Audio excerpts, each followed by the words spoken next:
ओम श्री परमात्माने नमः। ओम श्री परमात्माने नमः। ओम श्री परमात्माने नमः। ओम नमः श्री भगवते वासुदेवाय। ओम नमः श्री भगवते वासुदेवाय। ओम नमः श्री भगवते वासुदेवाय। हे कृष्ण करुणा सिंधु दीनबंधु जगतपते गोपेश्वर गोपिका कांत राधा कांत नमोस्तुते। भागवत कथा आज আমরা শুনব জরাসন্ধ ও শিশুপাল বধ। কংসের মৃত্যুর পর ভগবান শ্রীকৃষ্ণ রাজ্য পালনের সমস্ত সুব্যবস্থা করলেন। আত্মীয় স্বজনেরা যারা কংসের অত্যাচারে মথুরা থেকে অন্যত্র গিয়ে বসবাস করছিলেন তাদের সকলকে আবার মথুরায় এনে তাদের ঋত সম্পত্তি ফিরিয়ে দিলেন। এদিকে কংসের দুই পত্নী কংসের মৃত্যুতে কাতর হয়ে পিতা জরাসন্ধের কাছে গিয়ে কৃষ্ণের সম্বন্ধে অনেকটা উল্টো পাল্টা বললেন। জরাসন্ধ তখন জামাতার মৃত্যুতে অত্যন্ত দুঃখিত এবং ভয়ঙ্কর ক্রুদ্ধ হয়ে পৃথিবী যাদবশূন্য করার জন্য বদ্ধপরিকর হলেন। জরাসন্ধ 23 অক্ষয়িণী সৈন্য নিয়ে যাদবদের রাজধানী মথুরা আক্রমণ করলেন। কুরুক্ষেত্রের যুদ্ধে দুই পক্ষে মোট 18 অক্ষয়িণী সৈন্য ছিল। সুতরাং বোঝা যাচ্ছে যে কি বিরাট সৈন্য নিয়ে জরাসন্ধ মথুরা আক্রমণ করেছিলেন। এই বিশাল শত্রু সৈন্য দেখে কৃষ্ণ ভাবলেন সাধুদের রক্ষা এবং ধরণীর ভার স্বরূপ দুরাত্মাদের বিনাশের জন্যই তার অবতরণ। জরাসন্ধ নিজে পাপাত্মা এবং তার যারা সহচর তারাও পাপাত্মা। সুতরাং জরাসন্ধের এই বিরাট সৈন্যদলকে ধ্বংস করলে ধরণীর ভার কিছুটা লাঘব হবে। এই ভেবে কৃষ্ণ ও বলরাম অল্প কিছু সৈন্য নিয়ে জরাসন্ধের সম্মুখীন হলেন। কৃষ্ণকে দেখে জরাসন্ধ বললেন, হে পুরুষাধম কৃষ্ণ, তুই বালক মাত্র, তোর সাথে যুদ্ধ করতে আমার লজ্জা হচ্ছে। তুই মন্দমতি, লুকিয়ে থাকিস, তার ওপর তোর মাতুলকে তুই বধ করেছিস। সুতরাং তোর সঙ্গে আমি যুদ্ধ করব না, আমার সামনে থেকে তুই দূর হ। জরাসন্ধ কৃষ্ণকে গালি দিয়েছেন, কিন্তু কৃষ্ণ তার উত্তরে কিছুই বললেন না। জরাসন্ধ তখন বলরামকে সম্বোধন করে বললেন, হে বলরাম, তোমার যদি ইচ্ছা হয় তবে আমার সঙ্গে যুদ্ধ কর। দেখো, ভয়ে পালিয়ে যেও না। আমার বাণে তোমার দেহ ছিন্ন ভিন্ন হলে তুমি মৃত্যুবরণ করবে, অথবা তোমারই হাতে আমার মৃত্যু হবে। দুই দলে তখন ভীষণ যুদ্ধ হলো। কৃষ্ণ বলরাম অল্প সংখ্যক সৈন্য নিয়েই জরাসন্ধের বিরাট সৈন্য বাহিনী ধ্বংস করে ফেললেন। বলরাম যখন জরাসন্ধকে পরাজিত করে বাঁধতে যাচ্ছেন তখন কৃষ্ণ বলরামকে বারণ করলেন। উদ্দেশ্য এই যে জরাসন্ধ বেঁচে থাকলে পরাজয়ের অপমান দূর করার জন্য সে আবার সৈন্য সংগ্রহ করে যুদ্ধ করতে আসবে এবং তিনিও অনায়াসেই তাদের বধ করতে পারবেন। এইভাবে জরাসন্ধের দ্বারাই তার ভূভার হরণের কাজ ত্বরান্বিত হবে। যুদ্ধে পরাজিত হয়ে জরাসন্ধ অত্যন্ত লজ্জিত এবং দুঃখিত হয়ে নিজের রাজ্যে ফিরে গিয়ে এই অপমানের প্রতিশোধ নেবার জন্য আবার সৈন্য সংগ্রহ করে মথুরা আক্রমণ করলেন। এইভাবে জরাসন্ধ 17 বার মথুরা আক্রমণ করেছেন এবং প্রতিবারই পরাজিত হয়ে নিজের রাজ্যে ফিরে যেতে বাধ্য হয়েছেন। 18 বারের যুদ্ধ আরম্ভ হবার আগেই কালযবন 3 কোটি সৈন্য নিয়ে মথুরা অবরোধ করলেন। কালযবন নিজেকে অজেয় বলে মনে করতেন। নারদ মুনির কাছে কৃষ্ণ এবং যাদব সৈন্যের শক্তিমত্তার কথা শুনে কালযবন মথুরা আক্রমণ করেছিলেন। কালযবনের বিরাট যুদ্ধ সজ্জা দেখে কৃষ্ণ ভাবলেন, আজ কালযবন মথুরা অবরোধ করেছে, জরাসন্ধ কয়েকদিনের মধ্যেই মথুরা আক্রমণ করতে পারে। তখন এই দুই প্রবল শত্রুর সাথে একই সঙ্গে যুদ্ধ করা আমাদের পক্ষে কঠিন হয়ে পড়বে।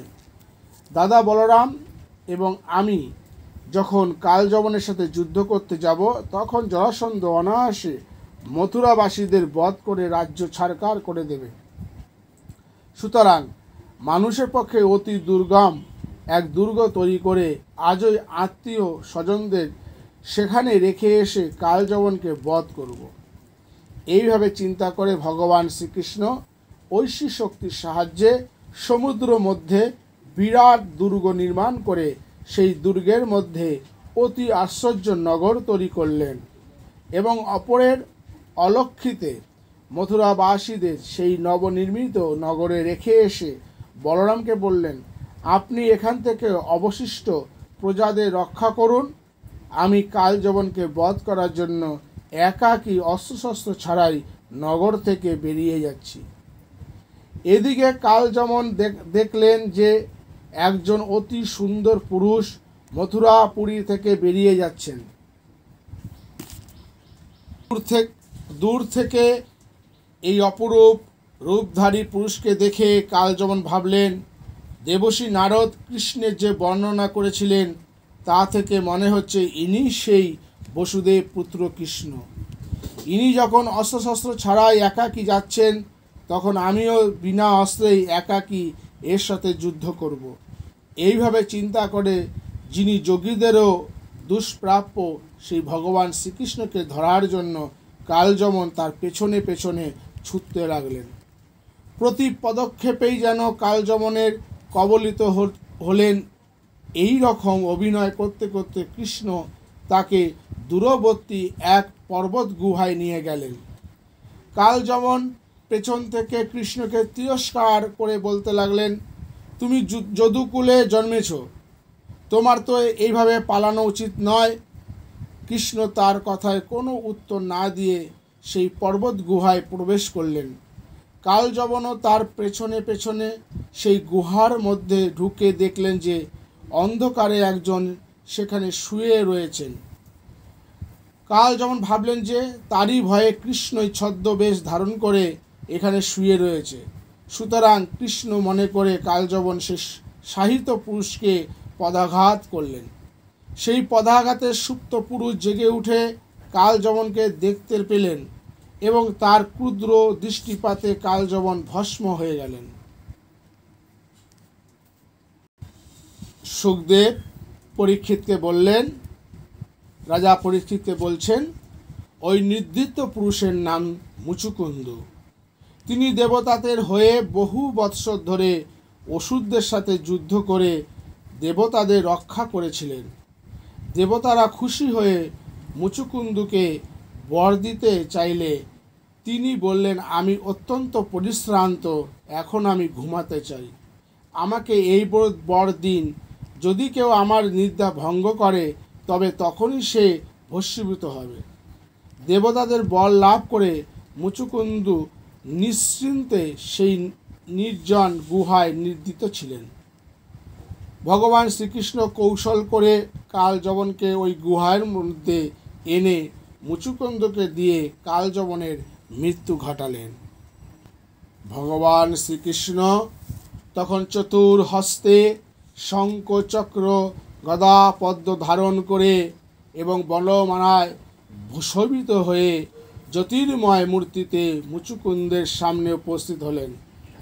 ভগবান শ্রীকৃষ্ণের জ্যোতিতে সমস্ত গুহা উদ্ভাসিত হয়েছে দেখে ভয়ে এবং বিস্ময়ে মুচুকুন্দের জিজ্ঞাসা করলেন, আপনি কে কণ্টকাকীর্ণ জঙ্গলের মধ্যে অবস্থিত এই পর্বত গুহায় উপস্থিত হয়ে আপনার সুকমল চরণ কমলের দ্বারা চারিদিকে ঘুরে বেড়াচ্ছেন? আপনি কি তেজস্বীগণের তেজ, কিংবা অগ্নি দেবতা, অথবা আপনি কি চন্দ্র সূর্য মহেন্দ্র, কিংবা অন্য কোনো লোকপাল? প্রদীপের মতো আপনি নিজের প্রভায় এই গুহায় অন্ধকার দূর করেছেন। সেই জন্য আমি মনে করি যে দেব দেব ব্রহ্মা বিষ্ণু মহেশ্বরের মধ্যে আপনি পুরুষোত্তম বিষ্ণু। হে নরশ্রেষ্ঠ, আপনি আপনার জন্ম কর্ম ইত্যাদি শুনতে ইচ্ছা করি। কৃপা করে আপনি নিজের বিষয়ে আমায় সবিষয়ে বলুন। মুচুকুন্দের কথা শুনে ভগবান শ্রীকৃষ্ণ হাসতে হাসতে বললেন, আমার অনন্ত জন্ম, অনন্ত কর্ম এবং অনন্ত নাম, কেউ সেই সব গণনা করতে সক্ষম নয়। আমার এই জন্মের কথাই তোমায় বলছি। পূর্বে ধর্মের রক্ষা এবং পৃথিবীর ভার স্বরূপ অসুরদের বিনাশের জন্য ব্রহ্মা আমার কাছে প্রার্থনা করেছিলেন। তার প্রার্থনা পূরণের জন্য আমি বসুদেবের পুত্ররূপে অবতীর্ণ হয়েছি। সাধু বিদ্বেষী কংস, প্রলম্ব প্রভৃতি অসুরদের আমি বিনাশ করেছি এবং তোমার অগ্নিদৃষ্টিতে অবলম্বন করে সম্প্রতি এই কালযবনকে বধ করেছি। পূর্বে তুমি আমার ভক্ত ছিলে এবং আমার দর্শনের জন্য প্রার্থনা করেছিলে। তোমাকে কৃপা করবার জন্যই এখন তোমার সামনে উপস্থিত হয়েছি। তুমি আমার কাছে বর প্রার্থনা করো। ভগবান শ্রীকৃষ্ণের কথা শুনে মুচুকুন্দু তাকে স্বয়ং ভগবান বলে বুঝতে পেরে প্রণাম করে তার স্তব করতে লাগলেন। মুচুকুন্দ বললেন, হে ঈশ, হে পরমেশ্বর, স্ত্রী এবং পুরুষ সকলেই আপনার মায়ায় বিমোহিত। তাই তারা অনর্থকের মূল যে সংসার, সেই সংসারের প্রতি নিবেদ্য দৃষ্টি। দেহ গেহ এবং আমি আমার এই নিয়েই তো সংসার। সুতরাং যারা সংসারে আবদ্ধ অনর্থদর্শী, তারা পরমার্থ স্বরূপ আপনাকে জানতে না পেরে আপনার ভজনা করে না। তারা একে অপরের দ্বারা বঞ্চিত হয়েও সুখের আশায় দুঃখের উৎপত্তি স্থান গৃহতেই আসক্ত হয়ে থাকে। সুতরাং আমি মনে করি যে আপনার শ্রীচরণে ভক্তি লাভই পরম পুরুষার্থ। সংসারে ভোগ সুখ নিতান্তই অকিঞ্চিতকর। পশু জন্মেও ভোগ সুখ লাভ হয়, কিন্তু ভগবত ভজন একমাত্র মনুষ্য জন্ম ছাড়া হয় না। হে অনঘ, জীবেরা বিনা যত্নেই এই দুর্লভ অভিকলাঙ্গ সুস্থ দেহ লাভ করেও অনিত্য বস্তুতে আসক্ত হয়ে আপনার পাদপদ্মের ভজনা করে না। ফলে পশুরা যেমন তৃণের লোভে কূপে পতিত হয়, সেই রকম বিষয় ভোগে লুব্ধ লোকেরা গৃহরূপ অন্ধকূপে নিমজ্জিত হয়, কিন্তু আপনাকে লাভ করতে পারে না। দুর্লভ মনুষ্য জীবন লাভ করেও যারা ভগবত ভজন করে না, তারা আত্মঘাতী। মুচুকুন্দু আরও বললেন, শুধু অপরেই যে অনাত্ম বস্তুতে আসক্ত হয়ে আত্মস্বরূপ আপনাকে প্রীতি করে না তা নয়। এই আমার অবস্থাই দেখুন না। আমি রাজা ছিলাম। রাজ ঐশ্বর্যে মত্ত হয়ে অনিত্য দেহকে আত্মা বলে মনে করে স্ত্রী পুত্র রাজ্য প্রভৃতিতে আসক্ত হয়ে এতকাল নিষ্ফলে জীবন কাটিয়েছি। কখনো আপনার পাদপদ্মের ভজনা করিনি।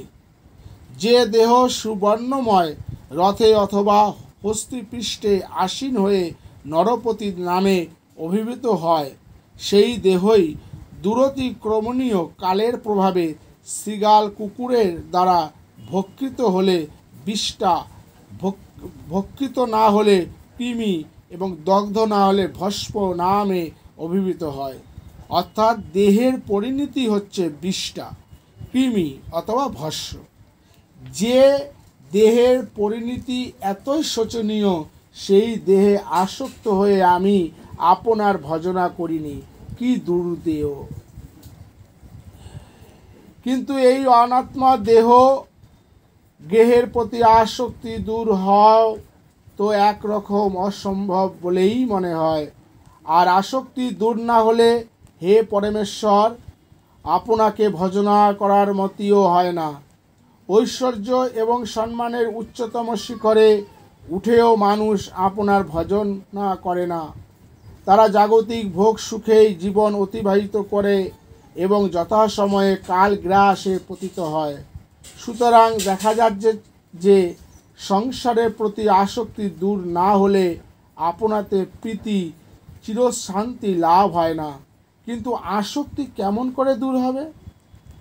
হে ভগবান, হে অচ্যুত, জন্ম মৃত্যুরূপ সংসার প্রভাবে চলতে চলতে জীব যখন সাধু সঙ্গ লাভ করে, তখনই তার আপনার প্রতি ভক্তির স্ফুরণ হয় এবং তার সংসার নিবৃত্তি হয়। প্রথমে সাধুসঙ্গ, তার ফলে ভগবানের ভক্তি লাভ, এবং ভক্তি লাভ হলেই সংসার নিবৃত্তি হয়। হে প্রভু, বিবেকী রাজারা কামনা ত্যাগ করার জন্য আপনার কাছে প্রার্থনা করে থাকেন।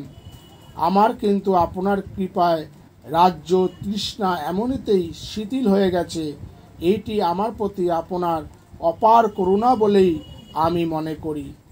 আপনি আমাকে বর প্রার্থনা করতে বললেন, কিন্তু জগতে এমন মূর্খ কে আছে যে আপনার সাক্ষাৎ দর্শন লাভ করেও আপনার কাছে ভোগ্য বস্তু, যা মানুষকে সংসারে আবদ্ধ করে, সেই ভোগ্য বস্তু প্রার্থনা করবে? হে প্রভু, বাসনারহিত সাধুদের একান্ত প্রার্থনীয় যে আপনার শ্রীচরণ সেবা, সেই চরণ সেবা ছাড়া অন্য কোনো বড়ই আমি চাই না। আপনি মুক্তিদাতা, সুতরাং আপনার আরাধনা করে কোনো বিবেকী পুরুষ যাতে বন্ধন হয় এমন বর প্রার্থনা করবে। সুতরাং হে পরমেশ্বর, শত রজ এবং তমগুণের অনুষঙ্গী ধর্ম সঞ্চয়, ঐশ্বর্য লাভ এবং শত্রু মরণরূপ কাম্য বিষয়সমূহ ত্যাগ করে আমি নিরঞ্জন সর্বদোষশূন্য ত্রিগুণাতীত অদ্বিতীয় ঈশ্বর এবং জ্ঞানময় আপনার শরণাপন্ন হলাম। হে শরণদেব, আশ্রয়দাতা, এই সংসারে আমি আধ্যাত্মিক, আদি দৈবিক এবং আদি ভৌতিক এই ত্রিবিধ তাপে সর্বদা কষ্ট পাচ্ছি। তাছাড়া আমার মন এবং পঞ্চ জ্ঞানেন্দ্রিয়, চক্ষু, কর্ণ, নাসিকা, জিহ্বা, ত্বক, এইগুলির ভোগ আকাঙ্ক্ষা এখনও দূর হয়নি। সুতরাং কেমন করে আমার শান্তি লাভ হবে? বহু ভাগ্যে কোনো প্রকারে আপনার শোকশূন্য অমৃততুল্য শ্রী পাদপদ্ম সমীপে উপনীত হয়েছি। সুতরাং হে পরমেশ্বর, আপনি আমায় রক্ষা করুন। হে সার্বভৌম মহারাজ মুচুকুন্দ, ভগবান বলছেন, হে সার্বভৌম মহারাজ মুচুকুন্দ, তোমার বুদ্ধি নির্মল এবং স্থির হয়েছে, কারণ আমি তোমার বর দেব বলে প্রলোভিত করলেও তোমার বুদ্ধি বিষয় লালসায় চঞ্চল হলো না। প্রশ্ন হতে পারে, ভগবান কি তবে ভক্তদের বিপদে ফেলবার জন্য, সংসারে বদ্ধ করার জন্যই বর দিতে চান? ভগবান শ্রীকৃষ্ণ নিজেই মুচুকুন্দকে বলছেন, আমি জানি তুমি কোনো ভোগ্য বস্তুই চাইবে না, তবুও যে আমি তোমায় বর দেব বলে প্রলোভিত করেছি, তার কারণ এই যে আমি দেখাতে চাই যে আমার একান্ত ভক্তেরা কখনো বিষয় বাসনায় লালায়িত হয় না। আমার ভক্তের মহাত্ম্য প্রকাশের জন্যই তোমায় প্রলোভিত করেছি। হে মুচুকুন্দ, যারা আমার ভক্ত নয়, তারা যোগ অভ্যাসের দ্বারা, প্রাণায়ামী দ্বারা মনকে নিরোধ করলেও মন থেকে তাদের বাসনার বীজ সম্পূর্ণরূপে দূর হয় না। ফলে আবার কখনো তাদের মনে বাসনার উদয় হতে পারে। তুমি আমার ভক্ত, আমাতে মন স্থির রেখে তুমি স্বচ্ছন্দে বিচরণ করো। আমাতে তোমার নিশ্চলা ভক্তি হোক। পরজন্মে তুমি একান্তভাবে আমাকেই লাভ করবে। এইভাবে কাল যবনের মৃত্যু ঘটিয়ে এবং মুচুকুন্দকে কৃপা করে ভগবান শ্রীকৃষ্ণ মথুরায় ফিরে এলেন। কাল যবনের মৃত্যুতে যবন সৈন্য বিশৃঙ্খলা এবং ম্রিয়মাণ হয়ে পড়লে ভগবান শ্রীকৃষ্ণ তাদের সহজেই নিঃশেষ করে ফেললেন এবং তাদের ধন রত্নাদি মথুরায় নিয়ে এলে গেলেন। ঠিক এই সময় মগধরাজ জরাসন্ধ আবার এক বিরাট সৈন্যবাহিনী নিয়ে মথুরা আক্রমণ করলেন। ভগবান শ্রীকৃষ্ণ ভাবলেন যে সব সময়ই যদি যুদ্ধে লিপ্ত থাকতে হয় তবে দেশের উন্নতি এবং দেশবাসীর সুখ স্বাচ্ছন্দ্যের প্রতি দৃষ্টি দেওয়া সম্ভবপর হবে না। তাই তিনি আগেই দ্বারকায় রাজ্য স্থানান্তরিত করেছিলেন। এখন তিনি বলরামকে সঙ্গে নিয়ে মথুরা ছেড়ে যেন জরাসন্ধের ভয়ে পালিয়ে যাচ্ছেন এই রকম ভান করে পদব্রজেই ছুটে চললেন। কৃষ্ণ পালাচ্ছেন দেখে জরাসন্ধ উচ্চ হাস্য করতে করতে সৈন্য সামন্ত নিয়ে কৃষ্ণের অনুসরণ করতে লাগলেন। কৃষ্ণ ও বলরাম বহু দূরে এসে এক অতি উচ্চ পর্বতে উঠে বিশ্রাম করতে লাগলেন। এদিকে জরাসন্ধ তাদের খুঁজে না পেয়ে ওই পর্বতের চারিদিকে আগুন লাগিয়ে দিলেন। কৃষ্ণ এবং বলরাম তখন ঐশী শক্তির প্রভাবে সকলের অলক্ষিতে ওই পর্বত থেকে দ্বারকায় গিয়ে পৌঁছলেন। এইদিকে কৃষ্ণ বলরাম আগুনে পুড়ে মারা গেছে ভেবে জরাসন্ধ সৈন্য সামন্ত নিয়ে নিজের দেশে ফিরে গেলেন। ভগবান শ্রীকৃষ্ণ দ্বারকায় রাজ্য স্থাপন করে উগ্রসেনকে রাজপদে অভিষিক্ত করলেন।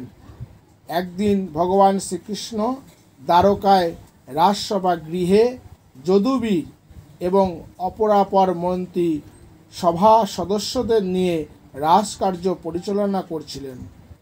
এমন সময় ভগবান শ্রীকৃষ্ণের দর্শন প্রার্থী হয়ে একজন দূত সেখানে এসে উপস্থিত হলো।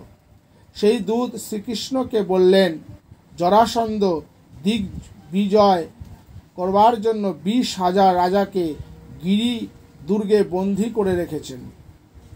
এখানে রাজা মানে জমিদার বলেই মনে হয়।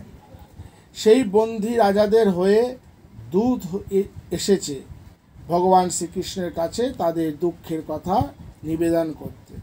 রাজাদের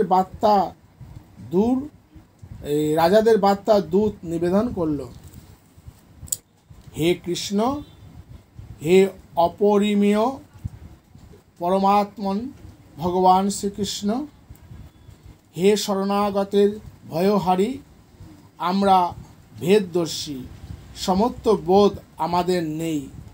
যারা সত্যস্বরূপ একমাত্র আপনাকে না দেখে জগতের বিষয়ে মনোনিবেশ করে তারাই বারবার জন্ম মৃত্যুর কবলে পতিত হয়।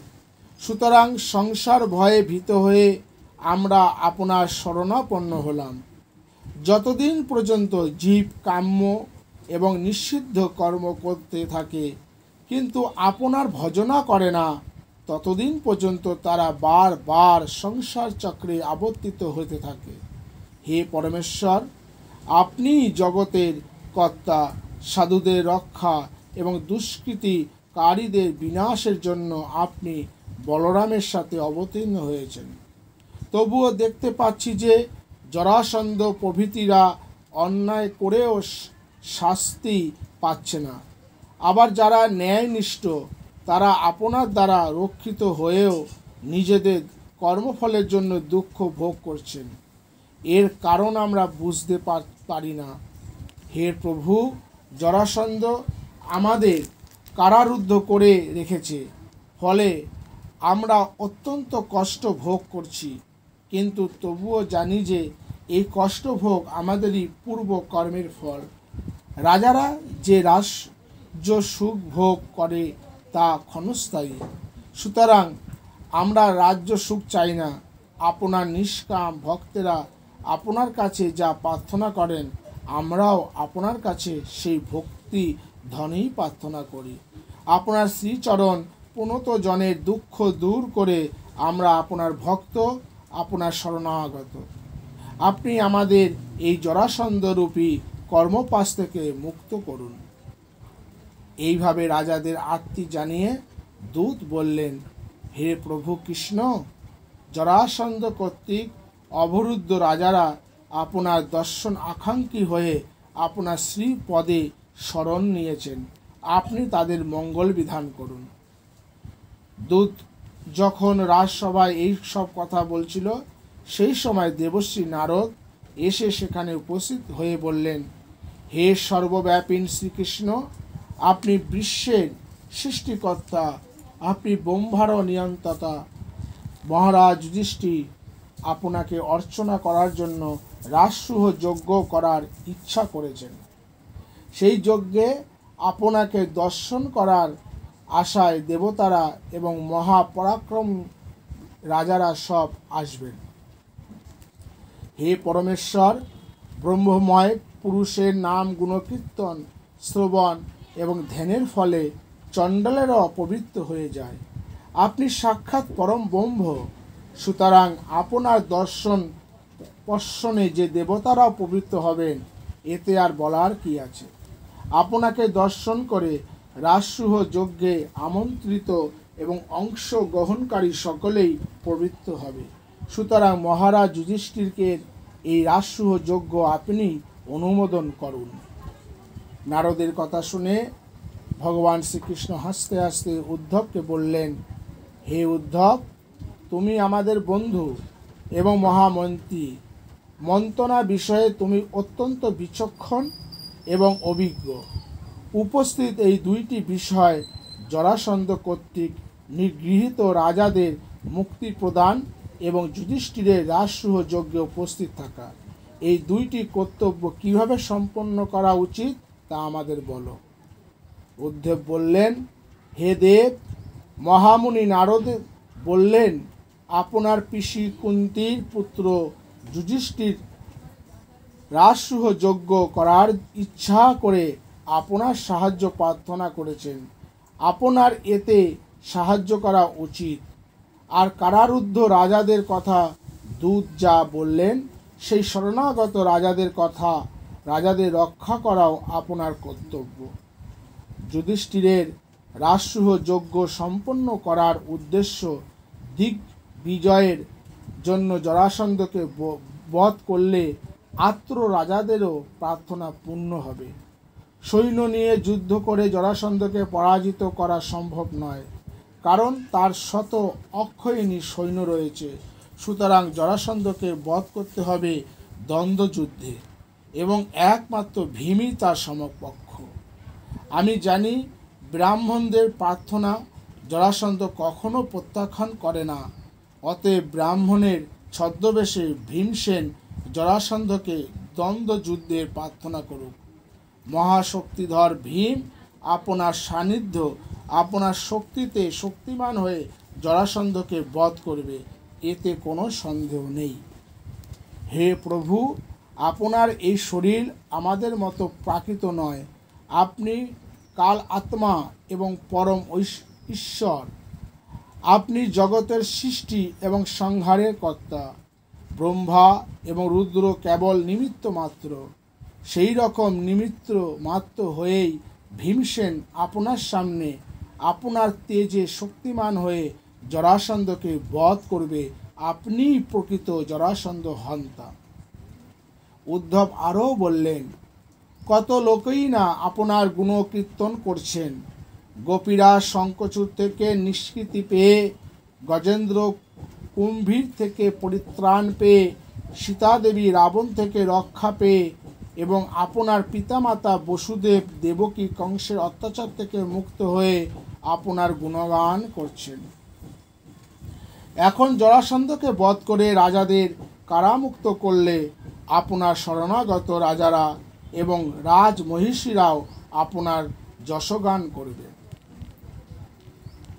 উদ্ধব নিজের চোখে কৃষ্ণের বিরহে ব্রজবাসীদের দুঃখ দুর্দশা দেখে এসেছেন।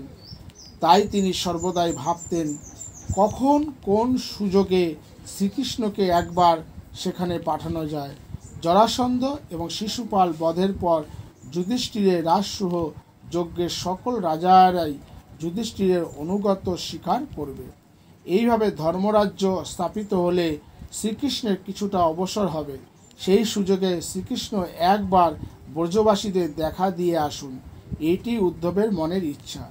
উদ্ধব বললেন, হে কৃষ্ণ, মনে হয় পাণ্ডবদের এই রাজসূহ যজ্ঞের অনুষ্ঠান আপনারও অভিপ্রেত, কারণ এই যজ্ঞকে উপলক্ষ করে জরাসন্ধ বধ, রাজাদের কারামুক্তি, শিশুপাল বধ প্রভৃতি অনেক প্রয়োজন সিদ্ধ হবে। শিশুপাল বধের পর শ্রীকৃষ্ণ একে একে শঙ্খ, দন্তবক্র, বিদুরথ প্রভৃতিকে বিনাশ করলেন। দন্তবক্র সেখানে নিহত হয়। সেই স্থানের নাম দোতিহা। এই জায়গাটি মথুরার কাছে। ভাগবতে রয়েছে যে শ্রীকৃষ্ণ দন্তবক্র ও তার ভাই বিদুরথকে বধ করে পুরীতে প্রবেশ করলেন। ভগবান শ্রীকৃষ্ণ যমুনা পার হয়ে ব্রজপুরীতে প্রবেশ করলেন। সেখানে ব্রজবাসীদের বিরহ দুঃখ দূর করে তাদের সঙ্গে 2 মাস বিহার করেছিলেন। পরে তিনি ব্রজবাসীদের নিত্যধামে পাঠিয়ে নিজে দ্বারকায় ফিরে গেলেন। উদ্ধবের যুক্তিপূর্ণ কথা শুনে সবাই তার প্রশংসা করতে লাগলেন। দেবর্ষি নারদ ভাবলেন, শ্রীকৃষ্ণের মনোভাব জেনে তাকে প্রণাম করে এবং হৃদয়ে তারই ধ্যান করতে করতে আকাশপথে চলে গেলেন। ভগবান শ্রীকৃষ্ণ তখন রাজাদের দূতকে বললেন, তোমরা ভয় পেও না, আমি জরাসন্ধকে বধ করে রাজাদের মুক্ত করব। দূত ফিরে গিয়ে রাজাদের শ্রীকৃষ্ণের কথা নিবেদন করলে রাজারা অত্যন্ত উল্লসিত হয়ে শ্রীকৃষ্ণের দর্শনের জন্য অধীর আগ্রহে প্রতীক্ষা করতে লাগলেন। ভগবান শ্রীকৃষ্ণ তখন বসুদেব, উগ্রসেন প্রভৃতি গুরুজনদের অনুমতি নিয়ে সসৈন্য ইন্দ্রপ্রস্থে যাবার জন্য রওনা হলেন। এদিকে মহারাজ যুধিষ্ঠিরের শ্রীকৃষ্ণের আগমন সংবাদ শুনে অত্যন্ত আনন্দিত হয়ে পুরবাসীদের সাথে নগরের বাইরে এলেন এবং পরম স্নেহে বারবার শ্রীকৃষ্ণকে আলিঙ্গন করতে লাগলেন।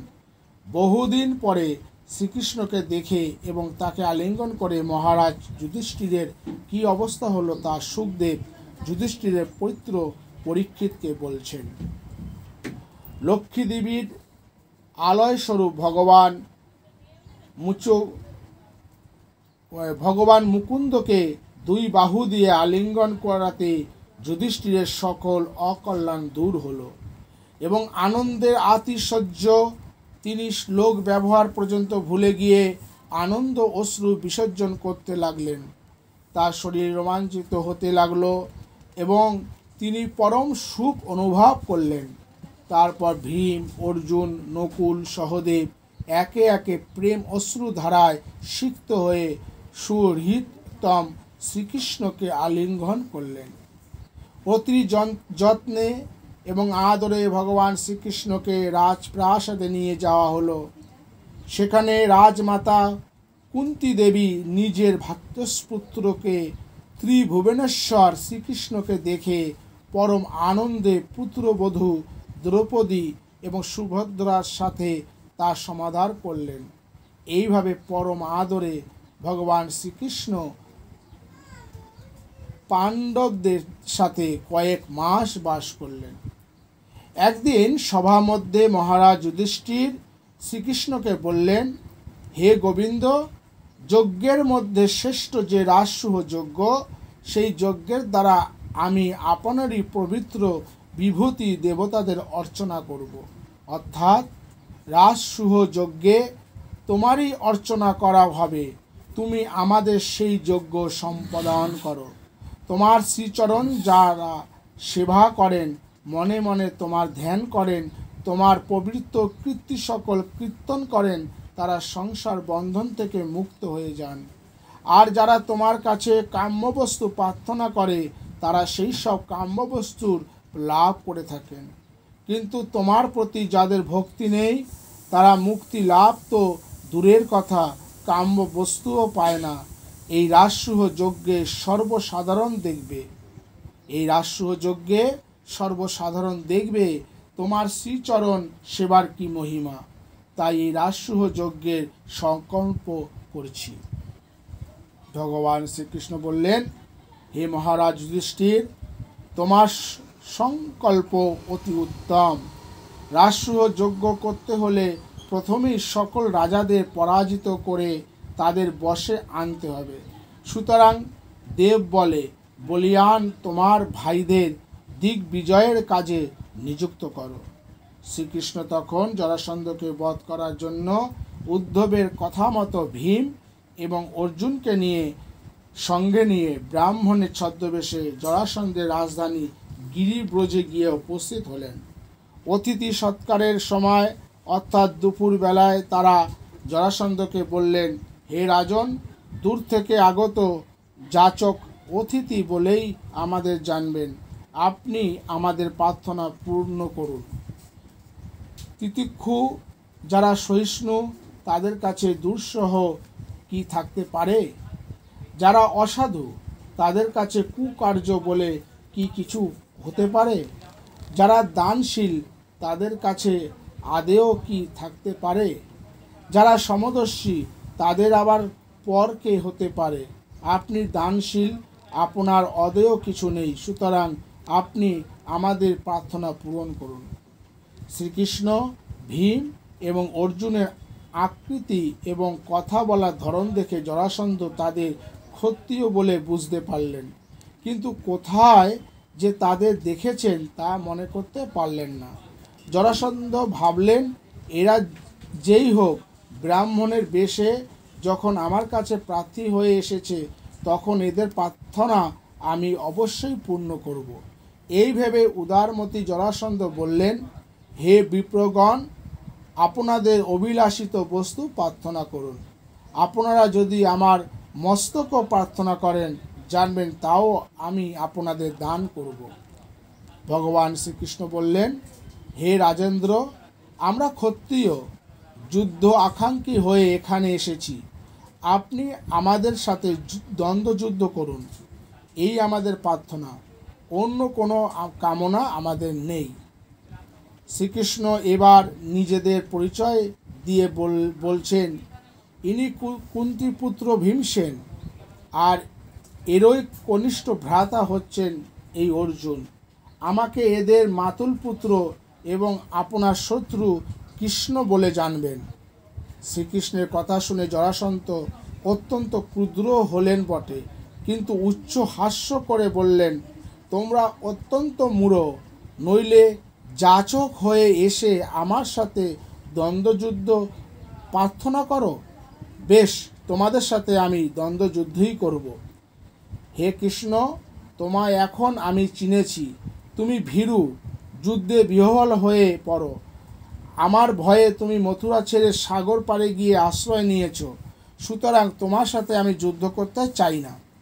আর এই অর্জুন তো দেখছি ছেলে মানুষ, তেমন বলবানও নয়, সুতরাং আমার সাথে যুদ্ধ করার উপযুক্ত নয়। দেখতে পাচ্ছি একমাত্র ভীমই আমার সমান বলবান, সুতরাং ভীমের সাথে আমি যুদ্ধ করব। জরাসন্ধ তখন ভীমকে এক বিশাল গদা দিয়ে নিজে আর একটি গদা নিয়ে তুমুল যুদ্ধ আরম্ভ করলেন। দুইজনেই সমান বলবান এবং গদা যুদ্ধে দুজনেই ওস্তাদ, সুতরাং কেউ কাউকে হারাতে পারছেন না। দিনের বেলায় দুজনে যুদ্ধ করেন এবং রাত্রিতে তারা বন্ধুভাবে অবস্থান করেন। এইভাবে 27 দিন কেটে গেল। একদিন ভীম শ্রীকৃষ্ণকে বললেন, হে মাধব, যুদ্ধে তো আমি জরাসন্ধকে কিছুতেই পরাজিত করতে পারছি না, এখন কি উপায় হবে? শ্রীকৃষ্ণ তখন নিজের তেজে ভীমসেনকে শক্তিশালী করে একটি বৃক্ষ শাখা বিদারণ করে জরাসন্ধকে বধ করবার উপায় দেখিয়ে দিলেন। ভীম তখন শ্রীকৃষ্ণের সংকেত বুঝতে পেরে জরাসন্ধকে মাটিতে ফেলে তার এক পা নিজের পা দিয়ে চেপে ধরে দুই হাতে জরাসন্ধের অপর পা ধরে তার দেহকে দুই ভাগে চিরে ফেললেন। জরাসন্ধের মৃত্যুর পর শ্রীকৃষ্ণ তার পুত্রকে সিংহাসনে অভিষিক্ত করে জরাসন্ধ কর্তৃক অবরুদ্ধ রাজাদের মুক্ত করলেন। রাজারা দীর্ঘদিন ধরে গিরিদুর্গে বন্দী ছিলেন, ফলে তাদের পোশাকাদি অত্যন্ত মলিন হয়েছিল এবং তারা ক্ষুধায় অত্যন্ত কাতর ছিলেন। এই অবস্থায় কারামুক্ত হয়েই তারা শঙ্খচক্র গদা পদ্মধারী বনমালায় ভূষিত পরম পুরুষ শ্রীকৃষ্ণকে দেখে অত্যন্ত আনন্দিত হলেন। তারা তখন যেন দুই চোখ দিয়ে শ্রীকৃষ্ণের রূপসুধা পান করতে লাগলেন। কৃষ্ণ দর্শনের আনন্দে রাজাদের অবরোধজনিত দুঃখের নিরসন হলো এবং তারা সর্বপাপ থেকে মুক্ত হয়ে করজোড়ে ঋষিকেশের স্তব করতে লাগলেন। হে পরমেশ্বর, হে শরণাগতে দুঃখহারী, হে অবিনাশী, আমরা আপনাকে প্রণাম করি। হে কৃষ্ণ, আমরা আপনার শরণাগত। ঐহিক এবং পারলৌকিক বিষয়ে আমাদের বিরাগ জন্মেছে। আপনি এই ঘোর সংসার থেকে আমাদের মুক্ত করুন। রাজারা রাজ্য এবং ঐশ্বর্য মদে মত্ত হয়ে অনিত্য ভোগসুখী জীবন বা অতিবাহিত করে। তারা নিত্য বস্তু আপনার খোঁজও করে না। জরাসন্ধ আমাদের রাজ্যচ্যুত করে বন্দী করে রেখেছিল, তারই ফলে আমরা আপনার শরণাগত হতে পেরেছি। সুতরাং জরাসন্ধ আমাদের পরম উপকারই করেছে। হে বিভহ, সতত ক্ষীয়মান এবং বহু রোগের উৎপত্তি স্থান এই দেহের দ্বারা আমরা আর ক্ষণস্থায়ী রাজ্যসুখ ভোগ করতে চাই না, বরং এই দেহ দ্বারা আপনার আরাধনা করাকেই শ্রেষ্ঠ বলে মনে করি। মৃত্যুর পর আমরা স্বর্গলোকেও কামনা করি না। জন্মান্তরে আমরা যাতে আপনার স্মরণ মনন করতে পারি এবং আপনাকে লাভ করতে পারি, এখন তারই উপায় করুন। প্রণতজনের দুঃখহারী হে কৃষ্ণ, যাকে বাসুদেব, শ্রীহরি, পরমাত্মা, গোবিন্দ বলে অভিহিত করা হয়, সেই অনন্ত নামধারী আপনাকে আমরা বারবার প্রণাম করি। শ্রীকৃষ্ণের এই বিখ্যাত প্রণাম মন্ত্রটি মহা দুর্দশাগ্রস্ত রাজাদের মুখ থেকে প্রথমে উচ্চারিত হয়েছিল।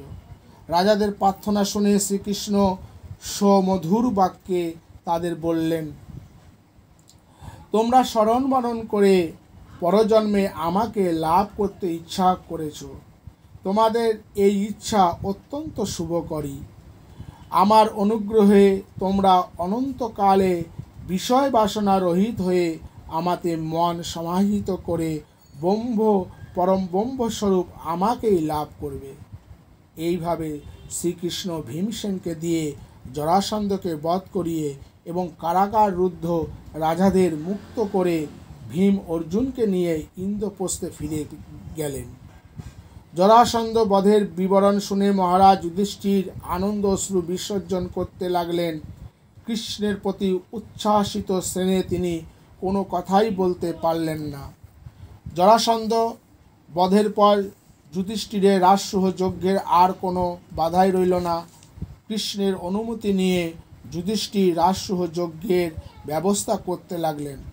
রাজসূহ যজ্ঞে ভীমসেন পাকশালার অধ্যক্ষ পদে, দুর্যোধন ধন অধ্যক্ষ পদে, সহদেব পূজন কার্যে, নকুল নানাবিধ দ্রব্য সংগ্রহে, অর্জুন স্বজনদের অশ্রুসজ্জায়, কৃষ্ণ পাদপ্রক্ষালনের, দ্রৌপদী পরিবেশন, কর্ণদানে নিযুক্ত ছিলেন।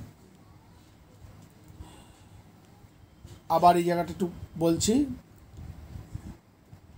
ক্ষমা করবেন। কৃষ্ণের অনুমতি নিয়ে যুধিষ্ঠির রাজসূহ যজ্ঞের ব্যবস্থা করলেন। রাজসূহ যজ্ঞে ভীমসেন পাকশালার অধ্যক্ষ পদে নিযুক্ত হলেন। দুর্যোধন ধন অধ্যক্ষ পদে, সহদেব পূজন কার্যে, নকুল নানাবিধ দ্রব্য সংগ্রহে, অর্জুন স্বজনের সুসজ্জায়, কৃষ্ণ পাদপক্ষলনে, দ্রৌপদী পরিবেশনে, কর্ণ দানে নিযুক্ত ছিলেন। যজ্ঞ শেষে শ্রেষ্ঠ অঘ্র কাকে দেওয়া হবে এই নিয়ে আলোচনা হলো। সহদেব বললেন, যদুশ্রেষ্ঠ ভগবান শ্রীকৃষ্ণই এই শ্রেষ্ঠ অঘ্র পাবার যোগ্যতম ব্যক্তি। তিনি সকলের পূজনীয়। ভগবান শ্রীকৃষ্ণ অদ্বিতীয়, তার চেয়ে বড় কিংবা তার সমানও কেউ নেই। তিনি জন্মরহিত, তিনি জগতের সৃষ্টি পালন এবং সংহার করেছেন। সুতরাং উপস্থিত হে সভা সদস্যগণ, আপনারা সর্বান্তক শ্রীকৃষ্ণকেই এই শ্রেষ্ঠ অঘ্র প্রদান করুন। সহদেবের কথা শুনে ধর্মনিষ্ঠ রাজারা এবং মহাত্মারা সকলে সাধু সাধু বলে অনুমোদন করলেন। যুধিষ্ঠির তখন পরম আনন্দে ভগবান শ্রীকৃষ্ণের পাদ্য পূজা করে সেই অঘ্র তাকে প্রদান করলেন। যজ্ঞে উপস্থিত লোকেরা প্রায় সকলেই তখন শ্রীকৃষ্ণের জয়ধ্বনি করতে লাগলেন। ভগবান শ্রীকৃষ্ণের গুণগান এবং তার জয়ধ্বনি শুনে শিশুপাল অত্যন্ত ক্রুদ্ধ হয়ে সভা মধ্যেই 2 হাত তুলে শ্রীকৃষ্ণের প্রতি কটূক্তি করতে লাগলেন। শিশুপালের উক্তি এবং অসৎ আচরণের মাত্রা যখন ছাড়িয়ে গেল, তখন যাদবেরা শিশুপালকে শাস্তি দেওয়ার জন্য অস্ত্রশস্ত্র নিয়ে এগিয়ে গেলেন।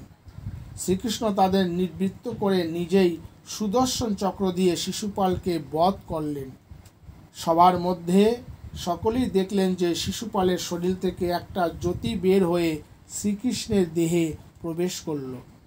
এই শিশুপাল ছিলেন ভগবান বিষ্ণুর দাড়ি।